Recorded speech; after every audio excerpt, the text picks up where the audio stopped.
Moon land కి సంబంధించి కేవలం కొన్ని దేశాలు మాత్రమే, Soviet union, America, China, Japan, India, ఈ దేశాలు మాత్రమే సక్సెస్ఫుల్ గా మూన్ పైన ల్యాండ్ అవ్వగలిగాయి. జనరల్ గా ఇది చాలా రేర్ ఫీట్ అన్నమాట. అయితే ఇక్కడ నాసా వాళ్ళు $2.6 billion commercial lunar payload services programme అని స్టార్ట్ చేశారు. కానీ ఈ మొత్తం lunar space missions, Artemis missions ఇవన్నీ ఏవైతే ఉన్నాయో వీటికి ఇక నుంచి డొనాల్డ్ ట్రంప్ ప్రభుత్వం ఫండింగ్ పూర్తిగా తగ్గించేస్తామన్న ఆలోచన కూడా ఉంది. ఎందుకంటే డొనాల్డ్ ట్రంప్ కానీ ఇలాన్ మస్క్ కానీ ఏదైతే మార్స్ ఉందో దాని మీద ఎక్కువ ఫోకస్ పెట్టాలి, మూన్ మీద ఫోకస్ తగ్గించాలనుకుంటున్నారు. ఈ టైంలో బ్లూ గోస్ట్ మిషన్ సక్సెస్ అనేది అమెరికాకి, నాసాకి కొత్త ఊతం వస్తుందన్నమాట.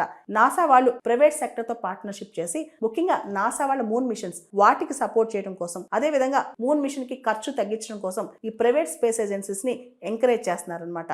ఈ బ్లూ గోస్ట్ మిషన్ 1 ఏదైతే ఈ మూన్ మిషన్ ఉందో దీని ల్యాండర్ గోల్డెన్ ల్యాండర్, దీని సైజు హిప్పోపాథమస్ సైజ్ లో ఉందంట. ఈ బ్లూ గోస్ట్ మిషన్ లో 10 ఇన్స్ట్రుమెంట్స్ క్యారీ చేశారంట. ముఖ్యంగా lunar soil analyser, radiation tolerant computer, అదే విధంగా existing global navigation system, moon ని నావిగేట్ చేసే అవకాశం ఉందా, వీటన్నిటిని కనుక్కోవడానికి 10 ఇన్స్ట్రుమెంట్స్ కంప్లీట్ గా దీనిలో పంపించారు. ఇది చాలా ప్రోబ్ చేయబోతుంది అంటే ఇన్స్ట్రుమెంట్స్. ఫస్ట్ ఫోటో కూడా త్వరలో రిలీజ్ కానుందని చెప్తున్నారు.